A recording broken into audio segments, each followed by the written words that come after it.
صحابہ اجمعین اما بعد۔ حضرات اکابر اور معزز رفقاء کرام،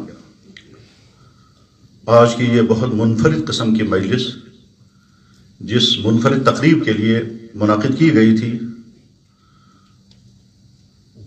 اللہ کی مشیت وما تشاؤون الا یشاء اللہ رب العالمین کہ دارالعلوم دیوبند کے محتمین حضرت مولانا ابو القاسم دامت برکاتہم کی تشریف آوری طے تھی، اور دارالعلوم رحیمیہ سے جاری ہونے والے فتاویٰ کا ایک منتخب مجموعہ جلد اول اس کا اجرا ہونا تھا، لیکن چونکہ ان اکابر کی تشریف آوری نہیں ہو سکی، اس لیے اب اس مجلس کو بہرحال منعقد ہونا تھا اور منعقد کی جا رہی ہے۔ اب اس وقت ضرورت اس بات کی ہے کہ ہم یہاں سے کچھ لے کر کے جائیں۔ تو حضرات، فتاویٰ کا مجموعہ دارالعلوم رحیمیہ کا پچھلی پوری تاریخ میں جتنے فتاویٰ وہاں سے جاری ہوئے اور وہ مختلف حضرات وہاں فتاویٰ کا کام کرتے رہے، ان کا ایک منتخب مجموعہ اس وقت مرتب ہوا ہے، اور اس کی ایک جلد، پہلی جلد جو ہے اس کا اجرا ہونا تھا۔ حضرات، فتویٰ کی جمع ہے، فتویٰ تقویٰ کے وزن پر ہے۔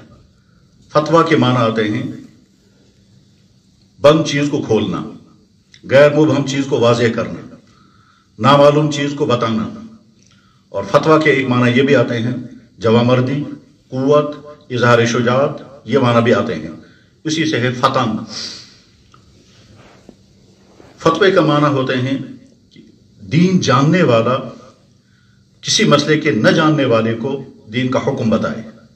یہ دین جاننے والا جب مستند ہوگا تو اسی کے بعد کہی ہوئی بات جو ہے وہ فتویٰ کہلائے گی۔ فتوے کا لفظ قرآن کریم میں بھی ہے، وَيَسْتَفْتُونَكَ قُلِ اللَّهُ يُفْتِيكُمْ فِي الْكَلَالَةِ، بلکہ بعض محققین کا کہنا یہ ہے کہ قرآن کریم میں لفظ فتویٰ تقریباً 11 جگہوں پر آیا ہے، احادیث میں بکثرت یہ لفظ موجود ہے۔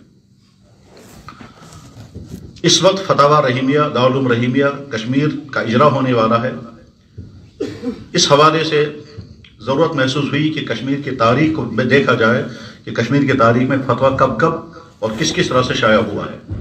تو اس کے لیے میں مختصراً عرض کروں گا، آپ ذہن میں رکھ لیں، امید ہے کہ آئندہ آپ کو کام دے گا کہ کشمیر میں اسلامی تاریخ کے 5 مرحلے ہیں۔ پہلا مرحلہ وہ ہے جب کشمیر میں اسلام داخل ہوا اور یہیں کے رہنے والے مسلمانوں کی حکومت قائم ہوئی، شاہی دور حکومت۔